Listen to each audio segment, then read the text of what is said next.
తెలంగాణలో మక్తల్ ఎమ్మెల్యేగా ప్రజల విశ్వాసాన్ని అందుకున్న వాకిటి శ్రీహరి గారు తాజాగా మంత్రివర్గంలో స్థానం పొందారు. పశు సంవర్ధక మత్స్యశాఖ మంత్రిత్వ బాధ్యతలు అప్పగించడంతో రాష్ట్ర ఆక్వాకల్చర్ రంగం కొత్త దిశగా అడుగులు వేయబోతోందన్న ఆశలు ఒక్కసారిగా ఊపిరి పోసుకునున్నాయి. స్వయంగా మత్స్యకార వృత్తిపై అవగాహన ఉన్నందున మత్స్య రంగాన్ని అభివృద్ది పథం వైపు తీసుకెళ్తారని అటు మత్స్యకారులు ఇటు ఆక్వా రైతులు ప్రభుత్వ నిర్ణయంపై హర్షం వ్యక్తం చేశారు. నారాయణపేట జిల్లా మక్తల్ కు చెందిన శ్రీహరి గారు డిగ్రీ పూర్తి చేసుకుని ప్రజల మధ్య జీవించి రాజకీయ జీవితాన్ని కొనసాగిస్తున్నారు.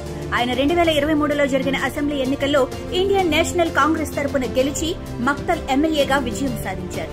తెలంగాణలో ఆక్వాకల్చర్ వ్యవస్థ గత కొన్ని సంవత్సరాలుగా పెరుగుతున్నప్పటికీ ఇంకా చాలా అంశాల్లో అభివృద్ది అవసరం ఉంది. చేప పిల్లల పెంపకానికి అనుకూలంగా ఉన్న ఈ భూభాగంలో మత్స్య రంగానికి కావలసిన మౌలిక సదుపాయాలు ఇంకా అవసరం ఉన్నాయి. ఇందులో ముఖ్యంగా పరిగణించాల్సిన అంశాలు చిన్న రైతులకు చేపల సాగుకు అనుమతులు పొందే ప్రక్రియ చాలా క్లిష్టంగా ఉంది. దీన్ని సులభతరం చేయటం, బయోప్లాక్ రీసర్క్యులేటరీ సిస్టమ్ వంటి ఆధునిక చేపల పెంపక విధానాలపై అవగాహన కల్పించడం, మధ్యవర్తులపై ఆధారపడకుండా అందుబాటులో ఫిష్ మార్కెట్స్ ఏర్పాటు చేయటం, చెరువుల్లో వాతావరణం మారటం వలన సాగులో నష్టపోయే రైతులకు నష్టపరిహారం కల్పించడం, ఫిష్ ప్రాసెసింగ్ యూనిట్స్ ని స్థానికంగా ఏర్పరిచి మహిళా మత్స్యకారులకు ఉపాధి కల్పించడం, ఫిష్ ఫీడ్ ను సబ్సిడీ రూపంలో ఇప్పించడం, చివరిగా అన్నింటికంటే ముఖ్యమైన విషయం నకిలీ ఫిష్ సీడ్లు, అరకొర సీడ్ హ్యాచరీలు, చేప పిల్లల కేంద్రాలను అందుబాటులోకి తెస్తే మత్స్యకారులు రైతులకు ఉపయోగకరంగా రాష్ట్రానికి ఆదాయ వనరుగా మారుతుందని ఫిషరీ న్యూస్ నమ్ముతోంది.